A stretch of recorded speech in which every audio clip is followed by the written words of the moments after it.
Dengan karunia yang diberikan Allah kepadamu, cari negeri akhirat, tapi jangan lupakan bagianmu di dunia ini. Dalam bentuk yang lebih nyata, bekerjalah untuk duniamu seolah kau akan hidup buat selamanya, tapi bekerjalah buat akhiratmu seolah kau akan mati besok. Manifestasinya dalam kehidupan, misalnya orang kaya diperintah membantu yang miskin, tapi orang miskin dianjurkan berusaha. Jangan mengandalkan hidup kepada yang kaya, seimbang. Kamu kaya, betul Pak, bantu yang miskin. Kamu miskin, iya Pak, berusaha. Seimbang. Tuan rumah diwajibkan menghormati tamu, tamu diwajibkan tahu diri, seimbang. Jadi bagaimana kalau sudah kita bekerja di sawah, di ladang, di pasar, di kantor, anggap kita akan hidup selamanya agar timbul gairah kerja. Tapi kalau sudah sholat, anggap kita akan mati besok supaya timbul khusyuknya. Nah, titik tekannya di mana? Stresnya itu. Walaupun Islam mengajarkan sistem keseimbangan, tapi Al-Quran tetap menggarisbawahi walal akhiratu khairul laka minal, bahwa bagaimanapun seimbangnya, akhirat itu lebih utama daripada dunia. Bagaimana implementasinya? Kata orang-orang tua, kalau kita menanam padi, rumput pasti tumbuh, tapi nanam rumput jangan mimpi tumbuh padi. Maksudnya apa? Kalau satu perbuatan kita niatkan karena Allah, dunianya pasti ikut. Tapi kalau satu perbuatan diniatkan karena dunia semata-mata, akhirat akan hilang. Sebab itu, biasakanlah berbuat sesuatu baik untuk tujuan jangka pendek, lebih-lebih untuk tujuan jangka panjang, dengan motif lillahi ta'ala. Jadi saya ulangi, satu perbuatan kalau sudah diniatkan karena Allah, dunia biasanya ikut. Tapi kalau diniatkan karena dunia semata-mata, akhirat akan luput. Padahal itu titik tekannya, walal akhiratu khairul laka minal ula. Saudara-saudara kaum muslimin rahimakumullah, ini tujuan hidup. Jadi landasan tempat kita bertolak sudah jelas, pantai yang akan kita tuju dalam kehidupan ini juga sudah nyata. Kita ingin mencapai apa yang dinamakan fid dunya hasanah wa fil akhirati hasanah. Untuk itu perlu ada keseimbangan, tetapi titik tekannya tetap akhirat lebih utama daripada kehidupan dunia ini. Sekarang kalau sudah ada dasar hidup, sudah ada tujuan yang akan kita capai, tentu harus ada alat untuk mencapainya. Semuanya perlu sarana. Bahkan pada hakikatnya dalam kaidah usul fikih, para ulama mengajarkan lil wasail hukmul maqasid. Sarana dan tujuan hukumnya sama. Ini mestinya mendidik umat Islam jadi pinter. Jangan cuma berpikir melaksanakan satu pekerjaan, tapi juga berpikir menciptakan sarana untuk terwujudnya pekerjaan itu. Misalnya umat Islam wajib pergi haji kalau mampu, kan begitu toh?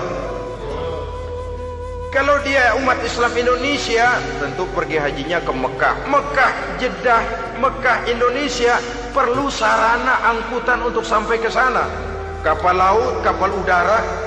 Artinya umat Islam harus maju di bidang teknologi, bisa menciptakan pesawat, bisa menciptakan kapal laut, sarana yang akan menyampaikan dia untuk bisa melaksanakan ibadah haji. Selama ini kita bertumpu kepada pemikiran, pokoknya kan yang penting gue pergi haji, pakai apa kayak gue punya duit. Dari segi pribadi memang barangkali begitu, tapi sebagai umat yang harus mencapai kemajuan, apabila diperintahkan melaksanakan sesuatu, kita pun hakikatnya dituntut menciptakan sarana untuk menunjang pelaksanaan sesuatu itu sendiri. Agama mengajarkan an-nazafatu minal iman, kebersihan sebagian daripada iman. Siapa yang menciptakan mesin cuci? Sabun-sabun kelas, deterjen, rinso dan lain sebagainya. Siapa yang menciptakan air condition, pembersih ruangan? Kita hanya berpikir pokoknya kan bersih, mau pakai apa kek. Kita jarang yang berpikir kepada pewujudan teknologi modern untuk menerjemahkan hadis itu. Syukurlah belakangan ini sudah muncul teknokrat-teknokrat muslim yang dijiwai oleh semangat Al-Quran, membuka tabir rahasia konsepsi Islam di lapangan teknologi modern, yang makin lama makin menunjukkan tuntutan kebutuhan daripada umat itu sendiri. Dengan demikian, apabila ada tujuan hidup, kita memerlukan alat untuk mencapai tujuan tadi. Supaya tujuan fid dunya hasanah wa fil akhirati hasanah tercapai, apa alat yang harus kita pakai? Kita lihat surah At-Taubah ayat 111 memberikan jawaban. Innallaha ashtara minal mu'minina anfusahum wa amwalahum bi anna lahumul jannah. Sesungguhnya Allah telah membeli dari orang-orang beriman diri mereka, harta mereka, bahwa sesungguhnya bagi mereka adalah surga. Coba kita simak ayat ini sejenak, akan nampak dengan jelas bahwa ayat ini hakikatnya merupakan satu transaksi yang nyata benar antara kita dengan Allah. Transaksi jual beli sudah terjadi, dan itu langsung dengan Allah, tertuang dalam pernyataan Quran. Pembeli Allah, penjual kita orang-orang beriman. Dagangannya adalah anfus dan amwal, harganya adalah surga. Itu sudah tanda tangan pernyataan kita siap jual beli ya Allah. Apalagi baiat kita apa? Inna solati wa nusuki wa mahyaya wa mamati lillahi rabbil alamin. Solatku, ibadahku, hidup dan matiku cuma untuk Allah Tuhan seluruh sekalian alam. Minimalnya 5 kali sehari semalam baiat ini kita ulang dan kita ulang. Kenapa lalu kita tidak konsekuen? Dalam konteksnya dengan persoalan, maka alat hidup kita itu ada 2. Pertama, anfus. Ini bentuk mufrad dari jamaknya, bentuk jamak dari mufrad nafsun. Biasa diterjemahkan dengan diri. Yang dimaksud dengan diri adalah kepribadian. Yang dimaksud dengan kepribadian ialah kekayaan yang kita miliki dalam kepribadian kita. Artinya bisa tenaga, pikiran, konsep, gagasan, wewenang, ide, pangkat, jabatan, kemampuan, keahlian, skill, itu semuanya masuk ke dalam anfus, diri. Sedangkan amwal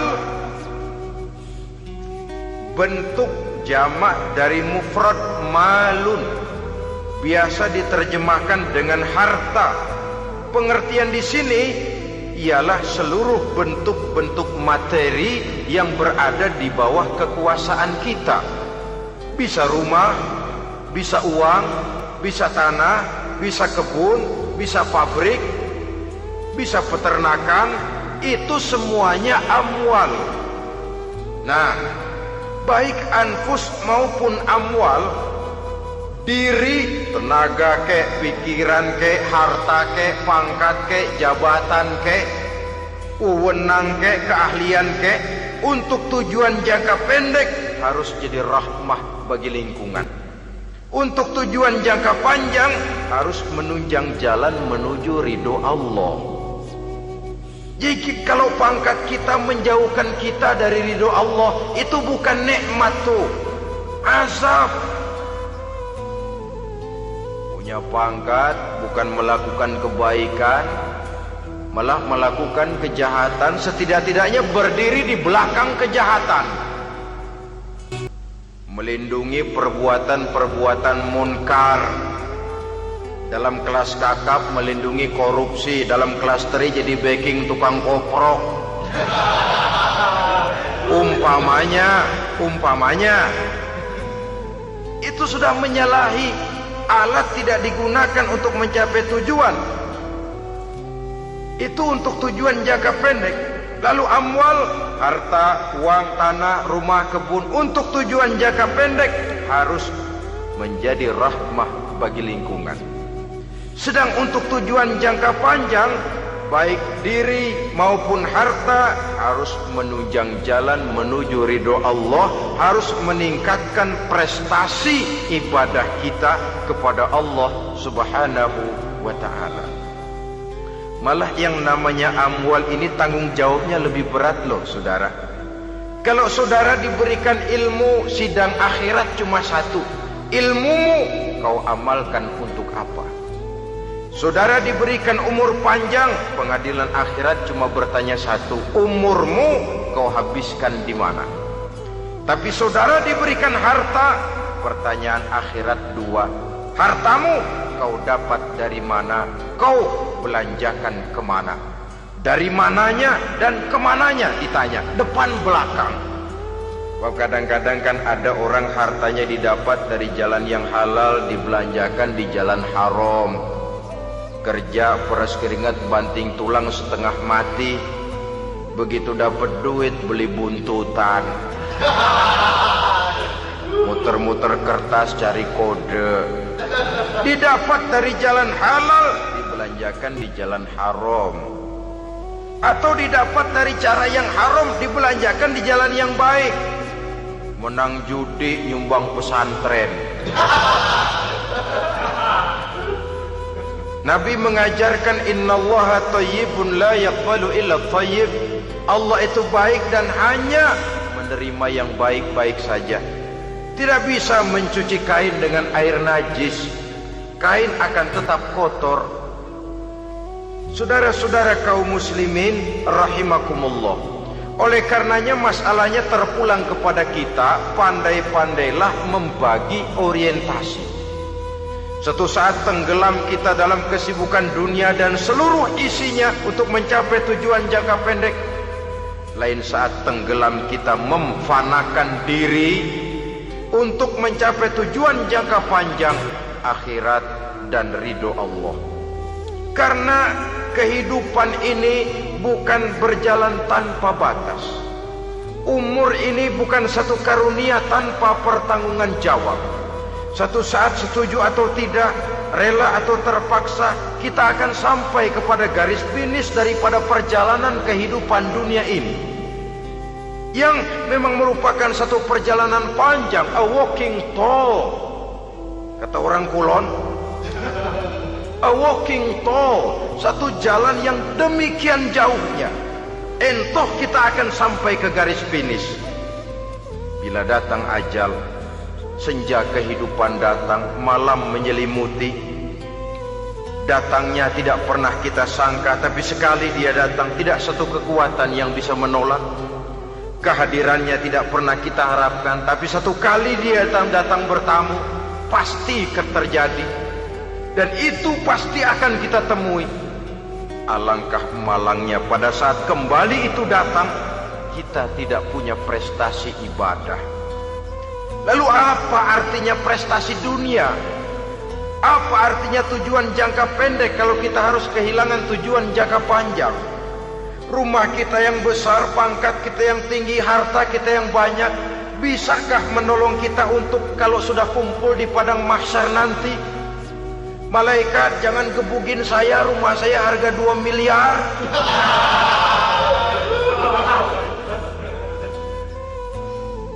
Sudahlah malaikat, damai saja, itu Rolls Royce saya. Pakai saja malaikat, pakai. Kata malaikat, gue budak, gue nggak butuh gituan. Hanya prestasi ibadah yang bisa menyelamatkan kita pada kondisi semacam itu. Jadi oleh karena itu saudara-saudara, biar di dunia ini rumah kita besar, mobil bagus, uang banyak, pabrik ada, usaha lancar, asal di akhirat masuk surga aja. Gak apa-apa. Daripada di dunia sengsara, di akhirat neraka, senangnya kapan? Sudah di sini sengsara, di sana kebelangsak. Itu yang orang-orang tua bilang lacur kuda namanya. Pelan dipecut, kenceng digentak, setengah mati, serba salah. Kuda kalau bisa ngomong, gue setengah mati, serba salah. Pelan dipecut, kekencengan ditarik, itu yang namanya lacur kuda begitu. Serba salah posisinya. Untuk itu pandai-pandailah membagi orientasi supaya tercapai tujuan ideal ini, fid dunya hasanah wa fil akhirati hasanah. Ini tentang tujuan hidup. Nah, untuk mencapai tujuan ini kita tidak berjalan sendiri. Kita perlu teman hidup. Di samping teman hidup ada pula lawan hidup. Siapa teman hidup kita untuk mencapai tujuan hidup ini? Dalam arti sempit, teman hidup kita suami istri yang taat kepada Allah. Suami istri lebih dari sekedar satu pasangan, juga saling melengkapi, merupakan bagian daripada kehidupan. Suami adalah teman istri, istri adalah teman suami untuk mencapai tujuan hidup tadi, mencapai fid dunya hasanah wa fil akhirati hasanah. Seiring, seirama, selaras, serasi, seimbang, kata orang sekarang. Teman dalam arti sempit. Adapun teman dalam arti luas, setiap orang yang pandangan hidupnya sama dengan kita, setiap orang yang akidahnya sama dengan kita, terlepas dari suku bangsa apapun, warna kulit apapun, bahasa apapun, jikalau keyakinannya sama, pandangan hidupnya sama, dia adalah saudara kita dalam artian yang luas. Islam tidak kenal teritorial, maka tidak ada itu Islam Jepang. Ya walaupun secara formalnya ada, tapi informal muslim adalah muslim, diikat dengan akidah. Itu teman hidup. Lalu lawan hidup siapa? Pertama iblis, dalam segala bentuk dan implementasinya. Yang kedua, setiap orang yang pandangan hidupnya tidak sama dengan kita secara ideologis, itulah lawan hidup kita. Maka yang teman jadikan teman, yang lawan jadikan lawan. Jangan teman dijadikan lawan, lawan dijadikan teman. Itu namanya kopiah dipasang di kaki, pak bakyak naik ke jidat. Wajar kalau kepala lalu jadi benjol. Salah milih teman, salah cari lawan. Salah milih teman, salah cari lawan. Akibatnya kita yang akan susah di kemudian hari nanti. Saudara-saudara kaum muslimin rahimakumullah, oleh karenanya pandai-pandailah dalam hidup ini. Yang teman jadikan teman, yang lawan jadikan lawan. Kalau lawan kita jadikan teman, sementara teman kita jadikan lawan, dan itu yang banyak terjadi dalam praktek kehidupan, kita tidak akan bisa mencapai tujuan, karena akan tertarung di kaki sendiri. Nah, ini sajalah yang kita bicarakan pada pertemuan kali ini.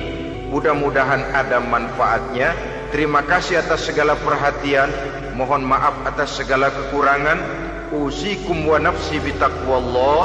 Wassalamualaikum warahmatullahi wabarakatuh. Waalaikumsalam.